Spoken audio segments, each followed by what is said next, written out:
always a love story. Okay, I'm on. Do I need to do anything to turn this on? It's good? Okay. So yeah, so what I thought of talking about today is talking about kind of the story of a connection of PCPs and delegating computation. And it is really a fantastic story. So it's going to be kind of an overview talk, but I'm going to focus on a recent work with Omer Panet, who's a postdoc at MIT, and Lisa Yang, who's an undergrad. Okay. So what's the problem that we're interested in?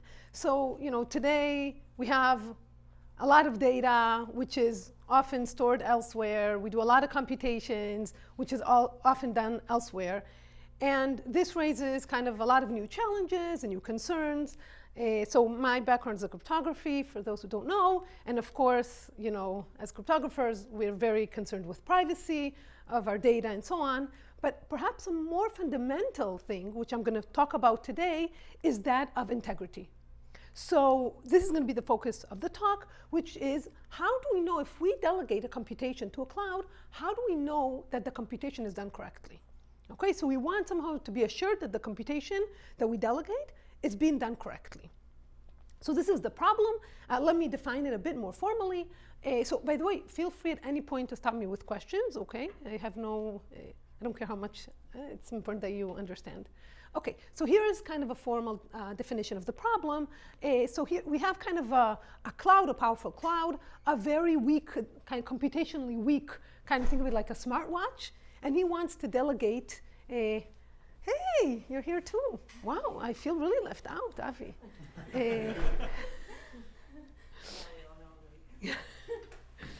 So, okay, so here's the problem that we're interested in. So we have a powerful cloud. We have a weak kind of a prover. We have a very weak, computationally weak verifier. And the verifier wants to delegate some computation to the cloud. So you want the cloud, he tells them, here's a Turing machine M and input X, do this computation for me. Okay? So he's powerful, he can do the computation, but the weak verifier wants a proof that this computation was done correctly. Okay? That's the goal. And now note, of course, the most important thing, so let's say, the Turing machine runs in time t, okay? So he tells the cloud, run in t steps, give me the output. The most important thing is that verifying, of course, should take time much less than t. If it takes time t, there's no point in outsourcing it. He can do it himself. Okay, so verification should take time much less than t. Okay, and we want to do it for any time t computation. Now, if you stare at it long enough, and if you're a theoretical computer scientist, you may notice this is impossible in general. Okay, we know IP equals P space. This you can't do it this is just impossible. However, what we're going to show today is how to get around this impossibility result.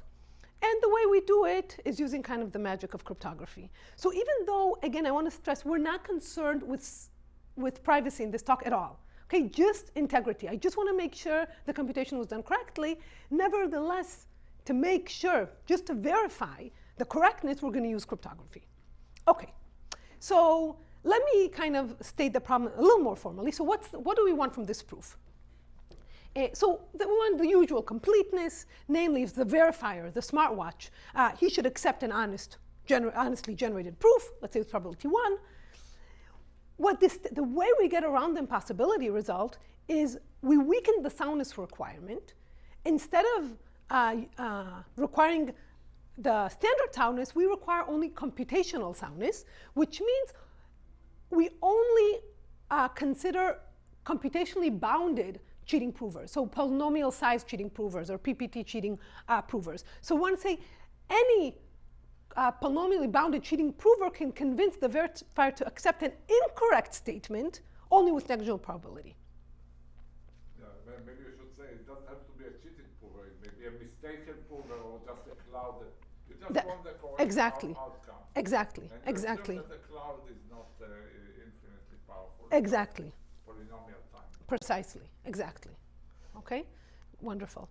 And the efficiency, what we want in terms of efficiency, we want the prover runtime. We don't want even the cloud, though he's more powerful, he's also he's not like can't run in infinite time. We want his runtime to be only polynomial overhead to the actual runtime t, so run in time Pauline t, but the verifier needs to be very efficient. The verifier needs to run in time, let's say, the input length, which we'll denote by n, times some polynomial factors. K is some security parameter, polylog t. You can think of it as polylog t. Okay? But exponentially less, this log t is exponentially less than poly t. That's the important. Okay? And what's throughout this talk, as opposed to standard kind of the standard study of interactive proofs, here the focus of this entire line of work of delegating computation is actually on polynomial time computation.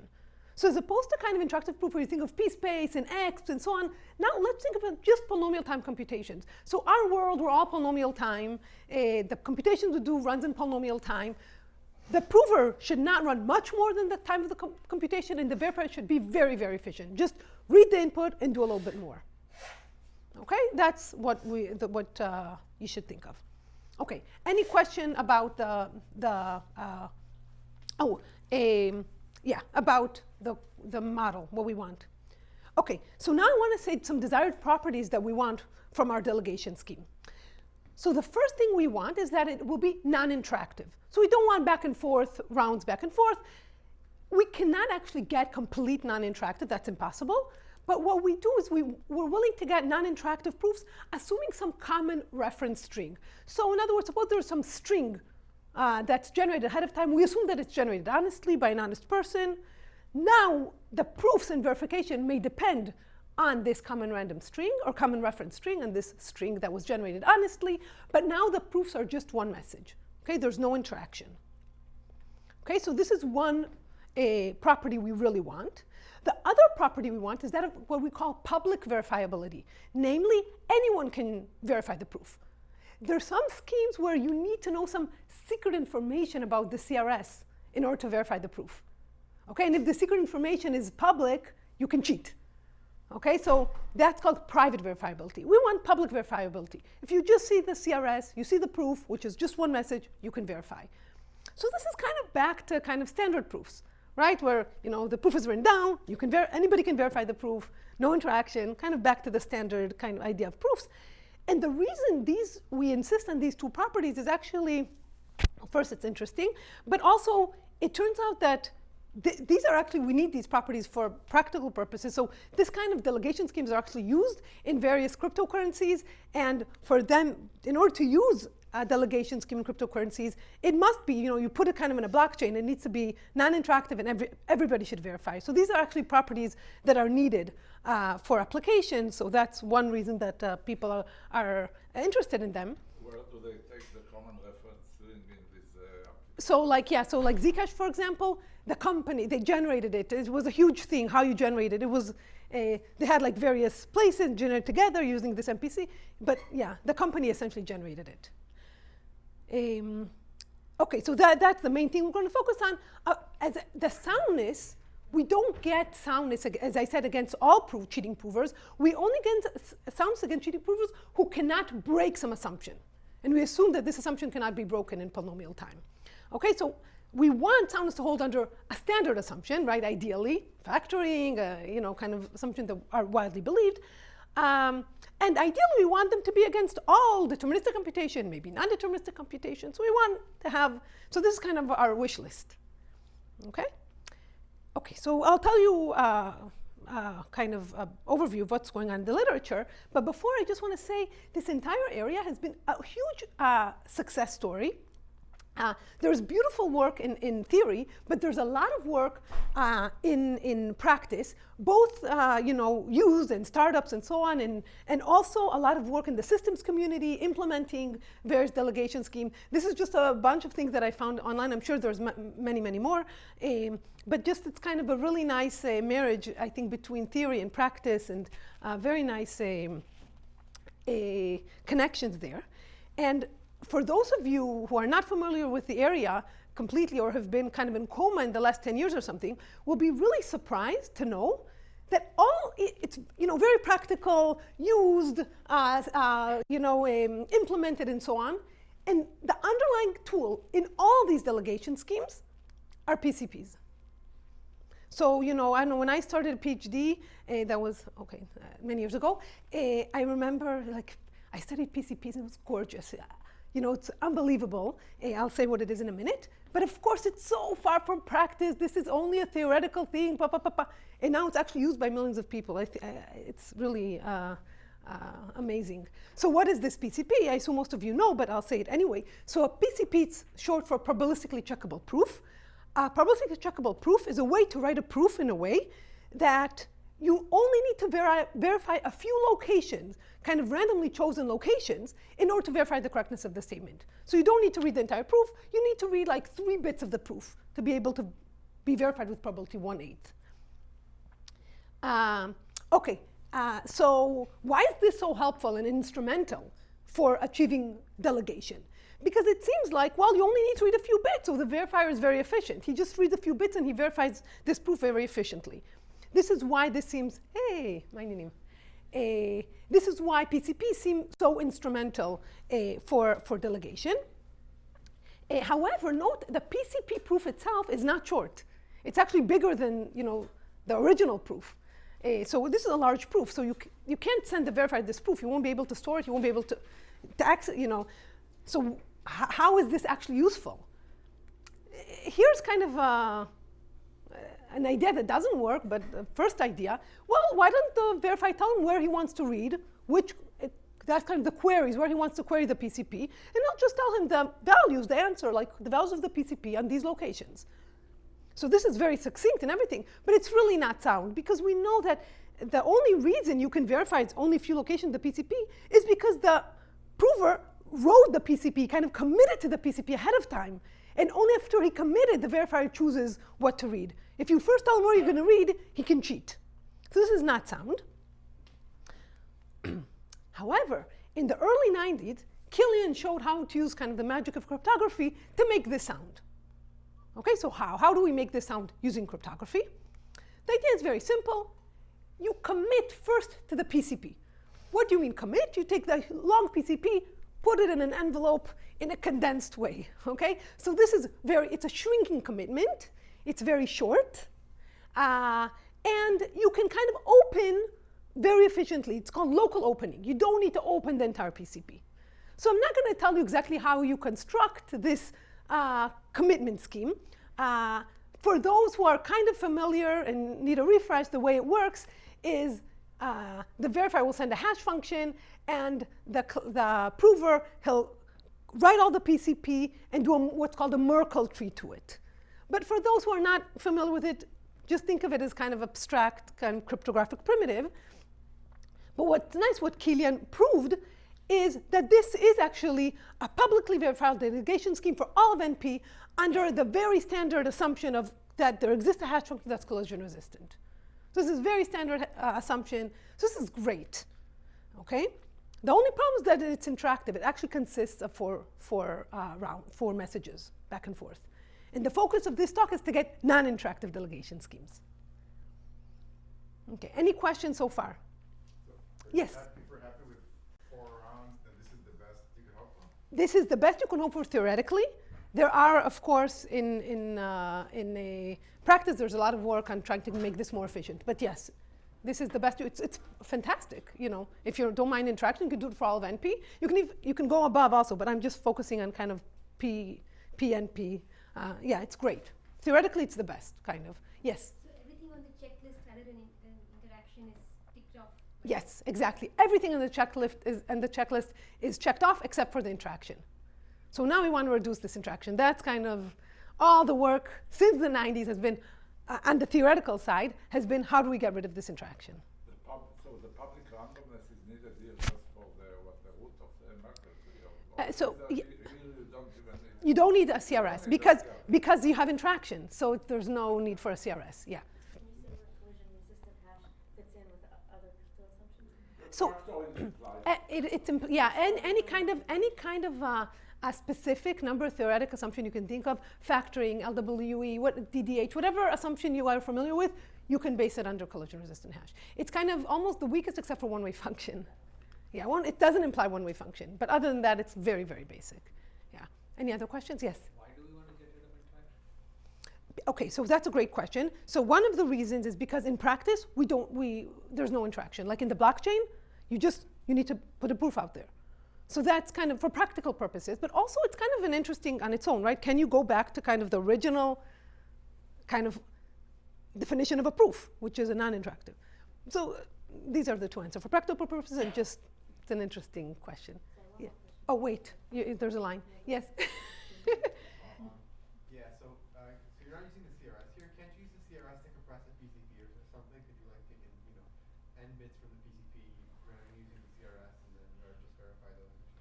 So it's a very good question. The question is, can you use the CRS to compress a PCP? You can think of the hash as a CRS, and then you can use it to compress a PCP. Yes, but then where you can't read it. You see, once you compress the CRS, you can't read it because it's if you compress it enough that you can read it completely, then it seems like you get soundness issues because the PCP doesn't have kind of adaptive soundness. So it's not clear how to do it. At the end of the day, the answer will be yes, because we will do non-interactive solutions, but we don't know just how to compress a PCP and just answer it, like write a short PCP, shorter than, a witness length PCP. That we don't know how to do. Yeah. I was just going to ask, so you can't do this under one-way functions? Actually, yes, we know we don't know how to do it under one-way functions. You need collision resistant for delegation. Yeah. Because it's compressing, because it's short, is kind of, there's a collision kind of, yes.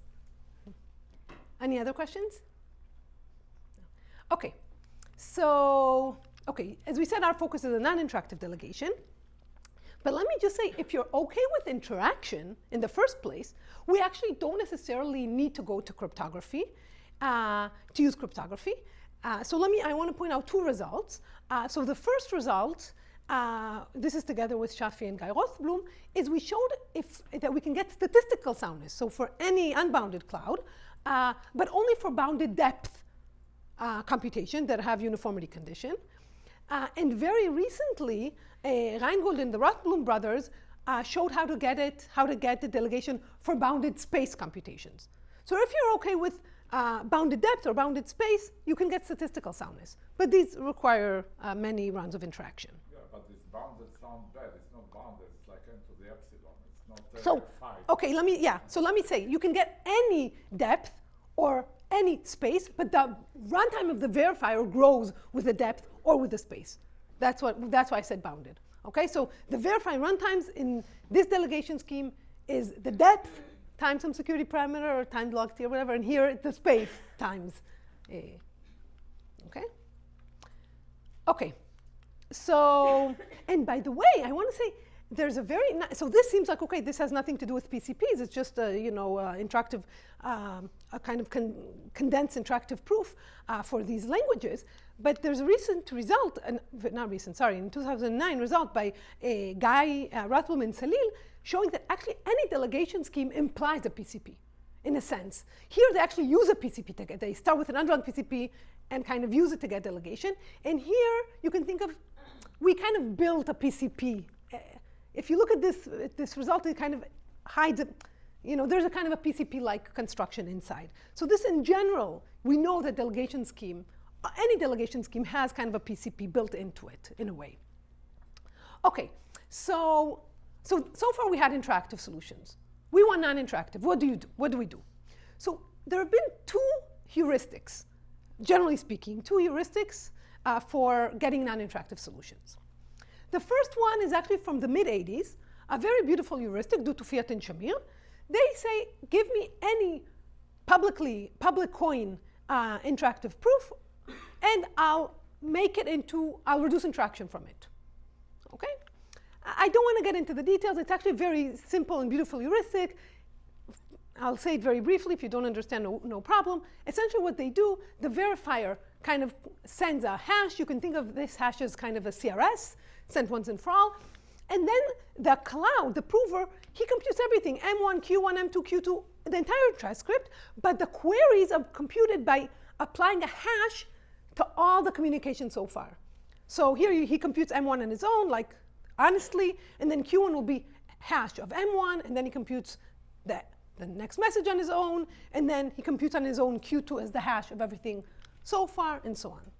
So this is a very nice heuristic. But it's probably worth mentioning that in these interactions, the questions of the verifier are random. Yes, it's important.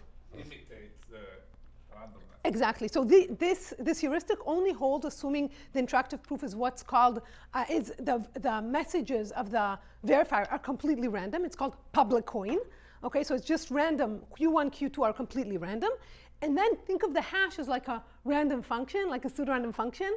And therefore, kind of the Qs here also should be kind of random. So indeed, it kind of imitates the randomness of the queries of the verifier. So this is the heuristic. And now this has been very influential work. And now the question is, it's secure. So can we use it? Can we apply it to our delegation scheme? And starting from a breakthrough work of Boaz Barak in 2001, we know that actually it's not secure. This heuristic is not secure, but the examples where it's not secure is applied to computationally sound proof, not to statistical proofs. Okay, so it may be that for all statistically sound proofs, like the GKR and RRR delegation scheme for bounded depth and bounded space, maybe it is secure.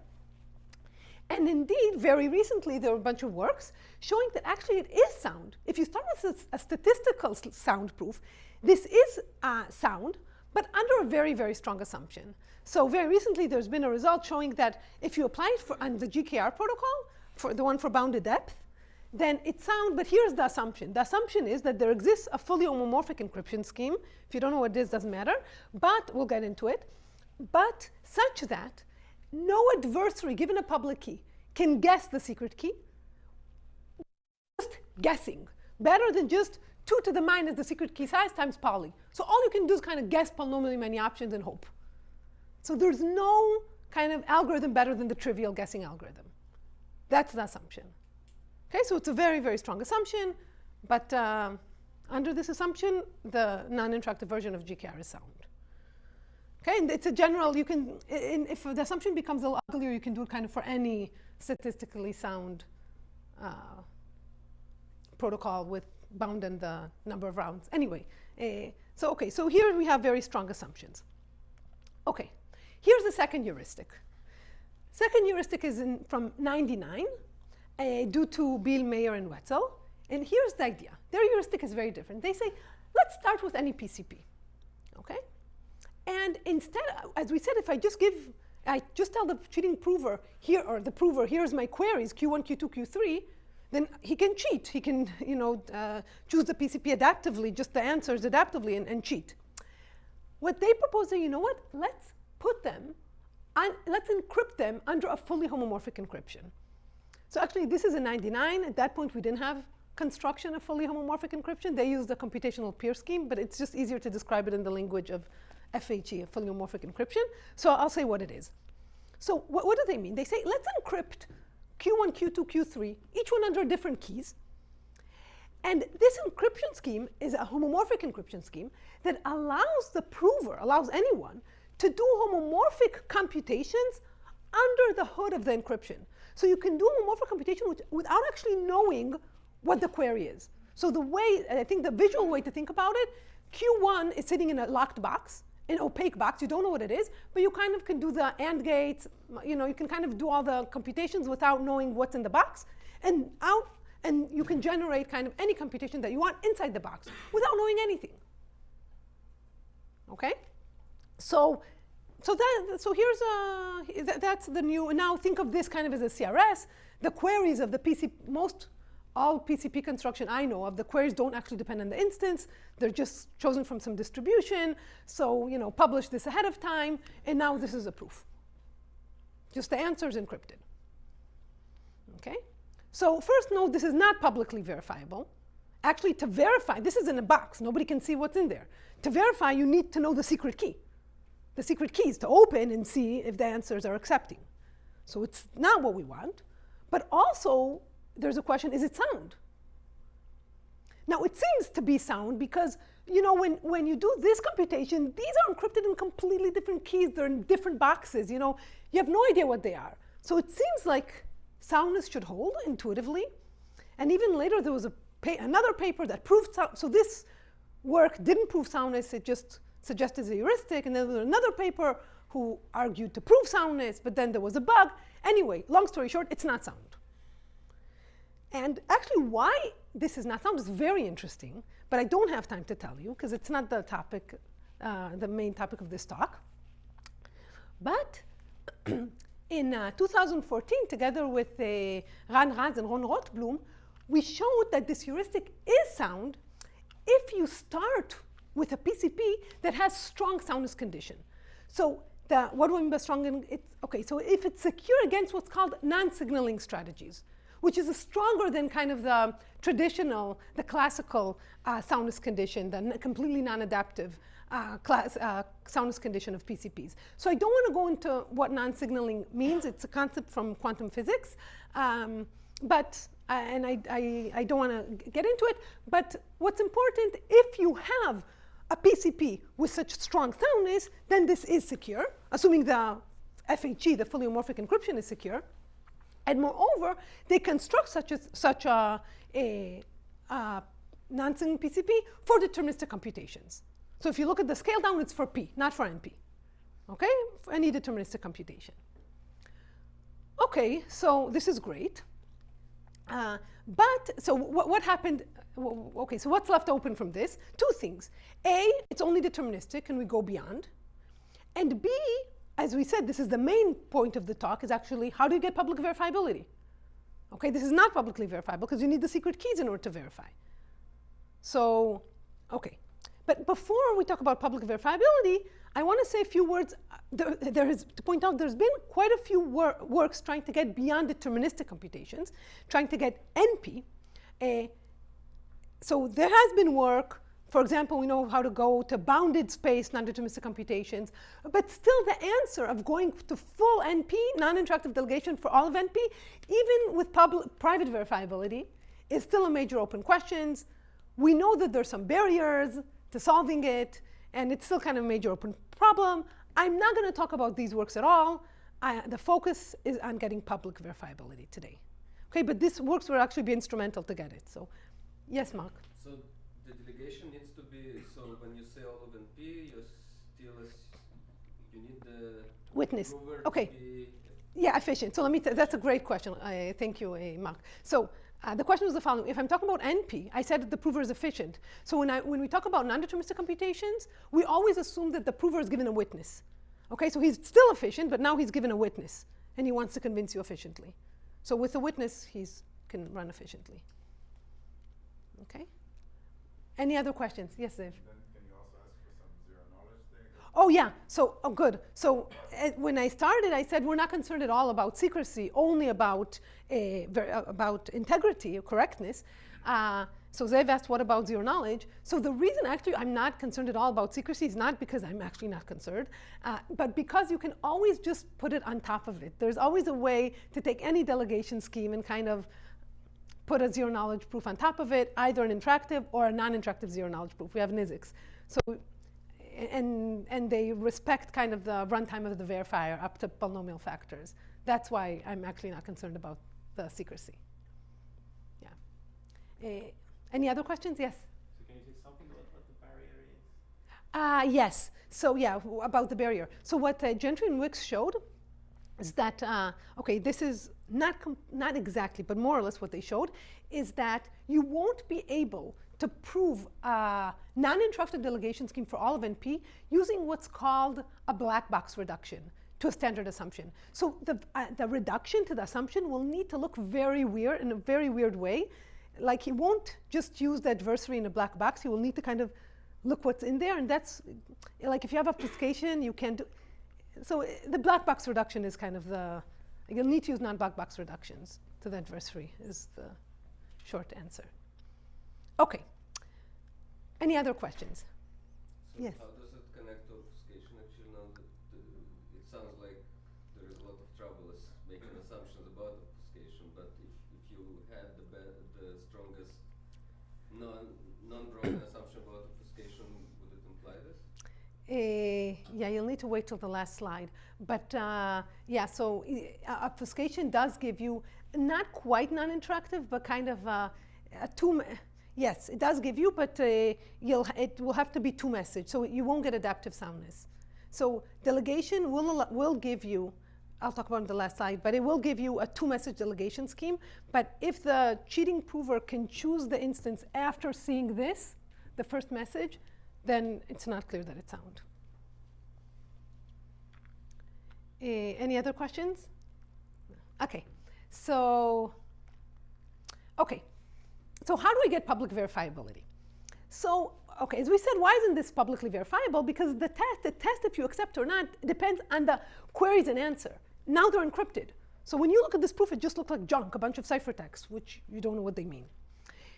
So when we need to test kind of the testing on the queries and the answers, which are underneath the hood of the encryption.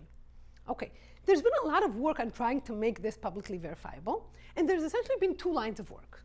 The first is to say, you know what, relax semantic security.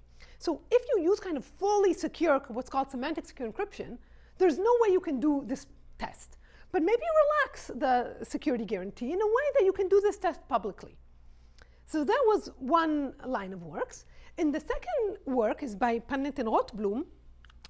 And what they suggest let's use a special encryption scheme with what's called kind of a weak zero test. And if we use that, then using the zero test, we can verify publicly. Okay, so these are two kind of methods. So all these works that try to relax semantic security, they did it successfully, they proved soundness, but under a very weird type of assumptions, what we call knowledge assumptions. So knowledge assumptions essentially assume that if the verifier computed something, he must have done it in a certain way, he must have known information. I don't want to get too much detail into what it is, but the important point is it's not, we don't know how to write knowledge assumption as like just complexity assumptions. Like no PPT adversary can compute this or can distinguish this distribution from this distribution. We don't know how to write it in this way. And in particular, the reason these assumptions are not, we don't favor them, is because they don't have the nice win-win flavor that complexity assumptions have, which is, if, for example, if I prove security under factoring, then now you know either it's secure, and if it's not secure, well, someone has a factoring algorithm. So it's kind of science wins either way, right? That's kind of the nice thing about provable security. And this type of knowledge assumptions don't give us that. So that's why these knowledge assumptions, we don't favor them so much. Here, what Omer and Guy constructed this encryption scheme, but under like a primitive, which is called multilinear maps. They needed what's called a clean multilinear map, whatever that means. But the important thing is we don't have a candidate. So currently, we don't have such a primitive. So if we had, they will have an encryption scheme. But we don't even have heuristics for this multilinear maps. So there is no actually construction of this encryption. OK. So what I'm going to talk about today is a way of making both of these lines of work go through using only bilinear maps. Okay, which we do know we have abundant of based on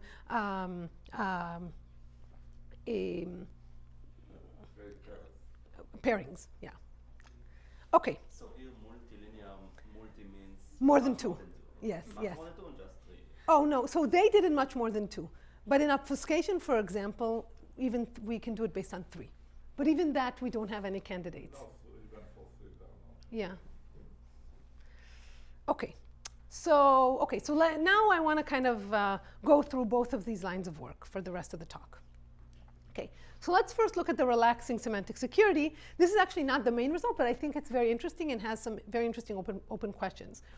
So, okay. The previous work that tried to relax semantic security, here's their idea. They said, you know what? Instead of putting it in a box, let's give you let's take a group, okay, for which like DDH, it's hard. Discrete log is hard, so it's hard to find the queries. And I'll just give you G is a generator of the group. I'll give you G to the Q1, G to the Q2, G to the Q3, and you'll compute the answers in the exponent. That's the basic idea. Now, how can you compute the answers in the exponent? Well, you can do linear operations in the exponent. So the idea was use a linear PCP. If you use a linear PCP like Hadamard, then the answers are just linear functions of the queries. So linear you can do in the exponent, and that's it, that's great. Now what about verification? Ideally verification would have been linear, and that would be great. Unfortunately, in Hadamard and other linear PCPs, it's not quite linear, but it's almost. It's actually of total degree 2. So since the degree is 2 now, we know if we have a bilinear map essentially allows you to do one multiplication in the exponent. So it allows degree 2 functions. Okay, so if you have a bilinear map of degree 2, then you can test. Now testing, you want to check if the verification is 0. So you want to know if the output is G to the 0 or in the target group, e.g. to the 0. And that you can check. You know if it's the unit in the group or not. So all these work are based on this simple idea. It's a very nice idea. 2 drawbacks. So this is kind of the CRS. Okay, the first message, the G to the Q1, Q2, Q3 is in the CRS. So it's indeed non-interactive, publicly verifiable. This is great. 2 drawbacks. Drawback number 1, the CRS is actually very, very long. Okay, because for those who are familiar with linear PCPs, the length of the PCP is actually exponential in the computation. So to compute one answer, to just send one query is like, the length of a query is like t, the time to do the computation. The CRS is very long. It's like the computation time. Happily, to verify, you only need a succinct version of this query. You don't need to know all the query to verify. You need so verification is efficient, but generating this CRS is not efficient, and it's huge. That's the first drawback. And the second drawback is, as I said, their soundness is only under knowledge assumptions, okay, which, as we said, are not desirable. Okay, any questions? Okay, so why do they need knowledge assumptions? So the just went to ask, so why do you have, if it's linear functions, why do you use the fact that the prover computed it linearly? Okay, good. So, right, exactly. So now you say, well, you know he can compute linear, but who said he didn't do something else, right? Suppose it did. What does it matter? Maybe soundness doesn't hold anymore. Yes, I don't know. I mean, you just verify that it's correct. I mean, where does the way in which the prover computed these answers enters the soundness proof? So, essentially they failed to prove soundness is the way to say it, okay? We don't know if it's sound. The way they manage to prove soundness is essentially to say the only way they can compute an answer is by doing a linear function.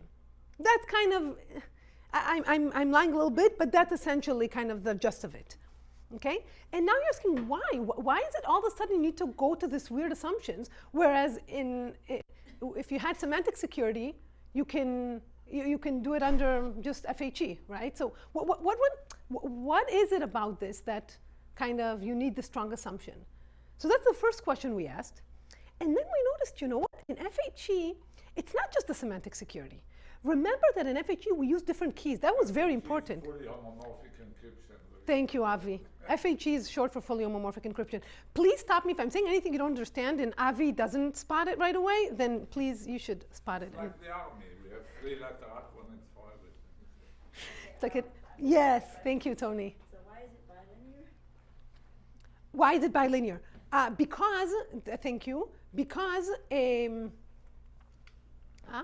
verification here, it turns out that for linear PCPs such as Hadamard, the verification is a function of degree 2, of total degree 2. So you need to do one multiplication in the exponent, one multiplication of A and Q, of the answers and queries. And bilinear groups allow you to do exactly that. If you have, let's say, an answer here and a query here, you can do one multiplication in the exponent, which is exactly what you need for verification, because the total degree. If the total degree was 3, we wouldn't have a candidate. Okay, and then your answer to Avi's question didn't quite make sense to me.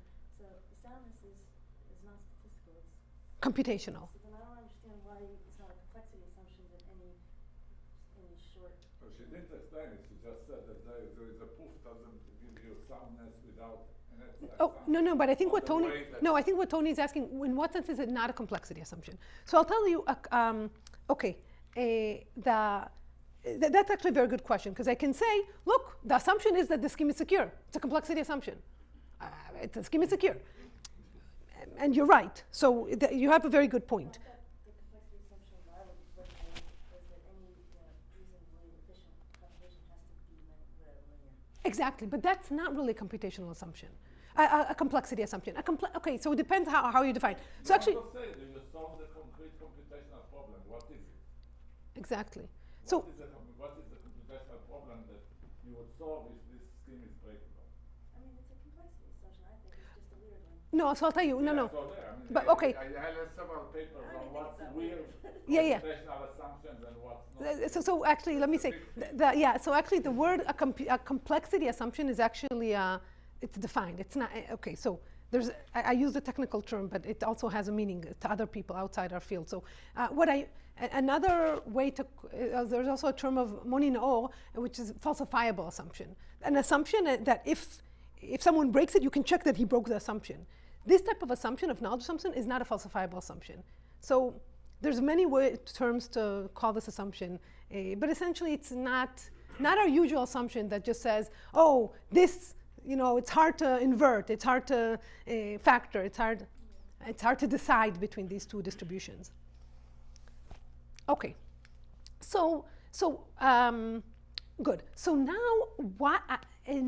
so why is this not secure under a more standard assumption is the question. Why isn't it not sound under a standard assumption?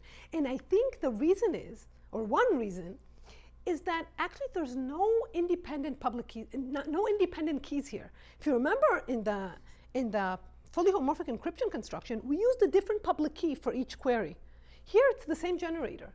So now we ask, what? What if you use, so the problem is the encodings are not really independent. They're all based on the same generator. So we asked, what if we use different generators? Is it now sound? And what we show is, for example, KR for the bounded depth, it is sound under kind of this search assumption on an assumption on bilinear maps. I actually don't want to get into the assumption. It's a new assumption. Okay, so it's a very close variant was considered in a paper by Dan Bonnet, but it's not the same. It's very of the nature of DDA. Exactly. It's a nature of actually like a CDA, of computational. It's a decision assumption. It's a search assumption. Its assumption is hard. Yeah, it's hard to find. Solve something that happens in the exponent. Exactly. You can't find some linear kind of some linear function, the exponent. And this is an assumption that holds in what's called the generic group model. We don't have yet a candidate that holds in the generic group model that's broken. It'll be very interesting if one can break an assumption that holds in the generic group model. But anyway, this is the assumption. The exact assumption is not important. But what's important is, okay, so this is the first theorem, right? That there's a non-interactive publicly verifiable. The CRS is long, like the entire, in this heuristic, in this kind of a line of work, it's long. It's for bounded depth computations like GKR. Okay, so two drawbacks. First, it's long CRS, only bounded depth. And now we're going to get rid of both these drawbacks. Okay, I'm going to show you how to get short CRS and all of P, all of deterministic computations. Okay, so how? By the way, one thing I want to, before that, is we only showed it for GKR, for that specific instruction.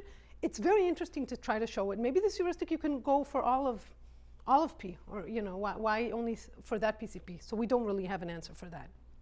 So it's interesting to see what is kind of the, how much bigger can you make this result? Okay, but now the other path, that's the last part of the talk, is let's try to construct an FHE, fully homomorphic encryption, with a weak zero test.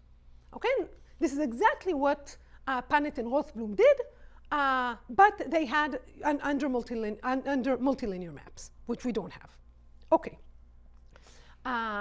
So I have to say, this line of work, they started in 2014. So it's been, they worked on it for a while. And I remember that Omer came to me. He was my intern at the time. And he showed me that, they have this work. And I was like, there's no way this will work. This seems like a pretty idiotic idea. Because, so let me tell you why. if you add a zero test here, you'll be insecure. There's no way you'll be secure by adding a zero test.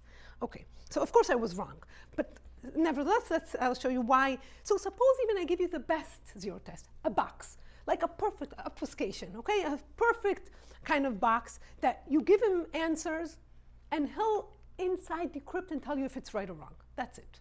You can't hope for something better, okay? If you have this box, this scheme is insecure, completely. Why? So here's the example why it's insecure. If this is in the CRS, in the common ref, what I'm going to do, I'm going to actually take a computation for which I know is true. Okay, I'm going to convince you that m of x equals y, and indeed m on x equals y. But what I'm going to do in the proof, because it's under an FHE, what I'm going to do is I'm going to say, this I'm going to compute correctly, this I'm going to compute correctly, and this I'm going to say, well, if Q1 is 0, computed incorrectly, if Q1 is something else, computed correctly. And then I'm going to see what the box tells me. And now, if the box told me you accept, I know Q1 is not 0.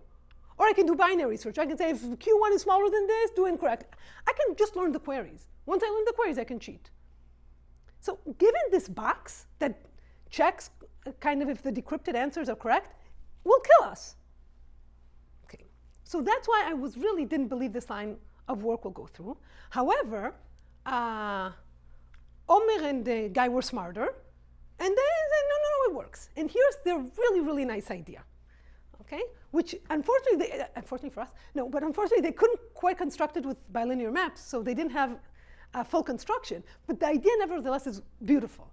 And here's their idea. Their weak zero test is not what I depicted. It's not actually a test that decrypts and checks the answers. Their zero test is much, much more interesting. And what it does, essentially, it tests if the homomorphic computation was just equivalent to 0. So it doesn't actually decrypt. It checks something about the homomorphic computation that was done. So it's a bit subtle to understand. I'll try to give a hint about it later. But the important thing is it doesn't really decrypt. So it may fail even if the decryption is correct. What it checks is that if this is the PCP, it will check essentially that for this function, where the variables are Q1, Q2, Q3, is identically 0. It won't check that on the specific Q1, Q2, Q3 it's 0. It will check that this function is identically 0. So if this function is identically 0, it will accept. If on the specific Q1, Q2, Q3, and the specific Q1, Q2, Q3, it's not 0, it will reject. But otherwise, no promise is made. So it's a very interesting weak zero test. They constructed it from multilinear maps, and what we do is we construct it from bilinear maps. And say, okay, so let me first say the statement we get is a non-interactive, publicly verifiable delegation scheme for any polynomial time computation under this search assumption. Again, I don't want to really go into it. It's a decision assumption. You can't distinguish between random V in the exponent and V of this sort. It holds in the generic group model. You can stare at it, but again, a kind of similar assumption was made, but not quite this one. There's a lot of kind of variants of these type of assumptions in the literature. Often papers need to tweak, so there's a bunch of tweaks. But this is the assumption. I do want to say a few words about the encryption scheme. So I won't say much. The encryption scheme is quite complex. But I want to give you a hint of the idea of the encryption scheme. So the way you should think about the encryption scheme, to encrypt, let's say, vector of bits, B1 up to Bm, we take a curve that, so there's some secret key, Sk. We take a curve, a random curve of some degree d, that on Sk gives you this value, and we give the curve, the coefficients of the curve encrypted in the exponent. Okay? The point is, if on this specific secret key the value is 0, it means the encryption is to 0. But when we zero test, that's what I wanted to point, this is the point of this slide. When we zero test, we don't actually decrypt on this point and check it's 0.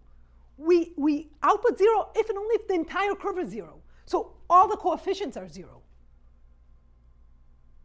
So it's a very weak zero test. If you encrypt honestly, namely a random you take a random curve and you encrypt the point 0, the zero test will fail. It won't say it's 0. It will say it's 0 only if it's entirely 0. So if you think about the previous attack I showed you, how did I try to game the system as the adversary? I said, well, if Q's are of this form, do an honest PCP, in which case the verifier will accept. If the Q is a different form, then it will reject. This will not be 0 all the time. It will be sometimes 0, sometimes not 0, and the zero test will fail. So it won't help you. That's kind of the point. Maybe Oh. stress that the point is that you can afford such a weak zero test because an honest prover will Exactly. answer correctly on Every exactly. tuple of Every- queries of every tuple. Exactly. It will be zero everywhere. You're very sharp, Avi. Yes. So the reason you should come to all my talks. The reason we can afford this indeed, like Avi said, is because the honest prover, indeed, he gives answers that are always accepted, no matter what the query is. He's accepted. His answers are accepted, and thus, for the honest prover, it is always 0. Okay. I just want to end with tell you just a few facts I oversimplified a lot. This homomorphic encryption that I showed you was a huge oversimplification. So just not to make sure I'm true to the result. First, the fresh ciphertext, the curve, is much more complex because if I just give you a curve, you can't really do homomorphic computation. In order to allow you to do homomorphic computations, I need to give you a lot of monomials. So like the fresh ciphertexts are actually very long. Again, will be like the computation size. Okay, so far I didn't get around the long CRS part. The fresh encryptions, which if you want to be able to do a homomorphic operation on the ciphertext, I will need to give you a lot of monomials. So the CRS will be long. There's another annoying part, which is I will need to, the size of the ciphertext also grow with the number of ciphertexts needed per verification. They grow exponentially. So if a verification test takes C ciphertext, then it means the ciphertext size grows with n to the C. So we can only afford a PCP that each test depends only on constant number of queries. So that's also it makes our life harder. In particular, we can't use non-signaling PCPs because our candidates for non-signaling PCPs, each test depends on log number of queries or more. So it makes our life a bit harder. I don't want to go into it, but we can get around it. But it does give us a long CRS. That's important. Okay, so we do get a long CRS. And I want to... not quite a miracle, but we can compress. And I'll tell you why. So first we have a long CRS for any polynomial time. Actually, we also need it for we can get it also for a bit of non-deterministic, not all of NP, but some non-deterministic languages like bounded space non-deterministic, using previous work which I kind of mentioned very fast and kind of continued on with. And this is important that we can get it from some non-deterministic computations as well, because after getting a long CRS, we show that we can actually bootstrap. So we can take our delegation scheme with a long CRS and get a delegation scheme for a short CRS. So that's kind of our final thing. And for this, for the bootstrapping to happen, the long CRS scheme needs to support some non-deterministic computations. Okay, so I'm not going to tell you how we do this bootstrapping, but I will only say a word that essentially this kind of bootstrapping idea was done in previous work, in one of the works under knowledge assumptions.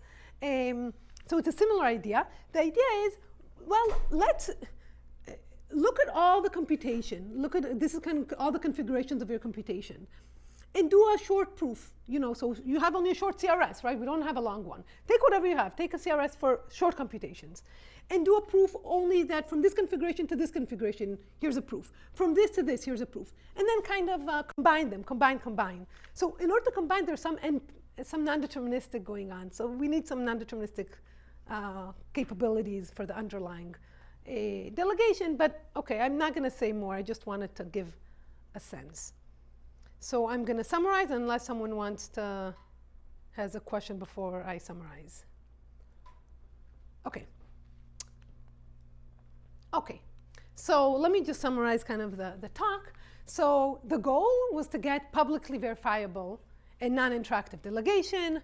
The reason we're obsessed with both public verifiability and non-interactiveness is because for applications, this is what we need. We want to put a proof in a blockchain, just put it out there and everybody can verify.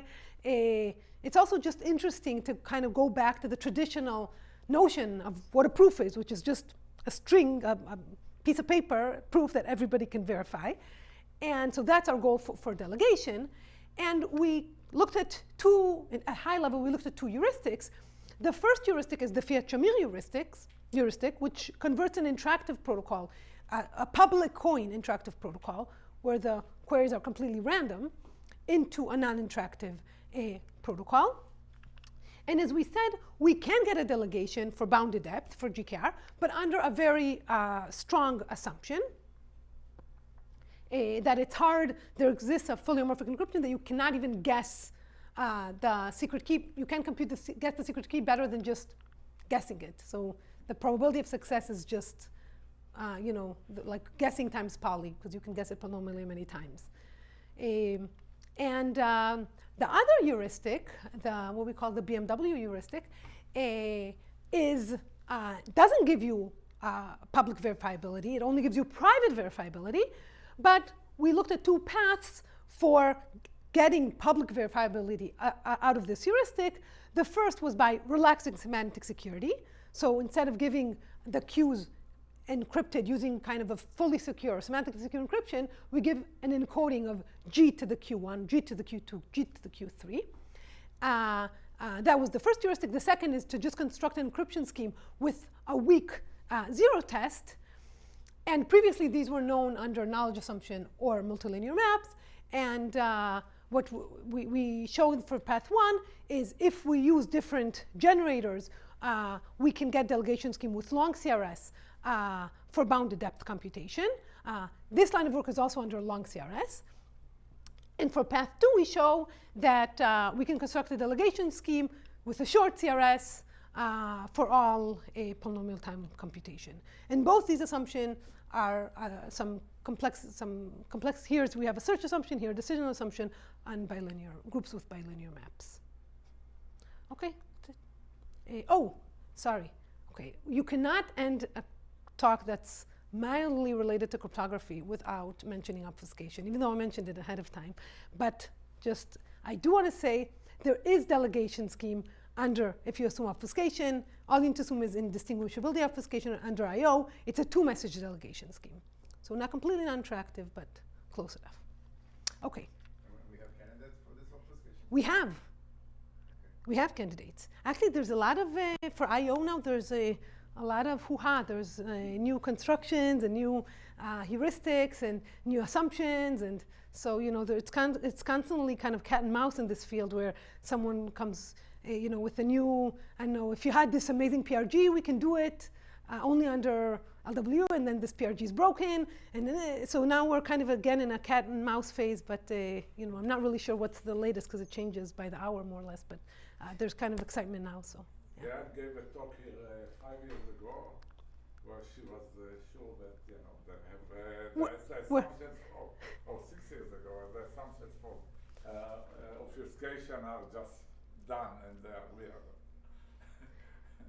So anyway, Yael is an optimistic person. I really appreciate this because I'm not that. So maybe we're close. Well, it's good that you didn't save up, so that's a good thing. Okay, thanks. Thank you.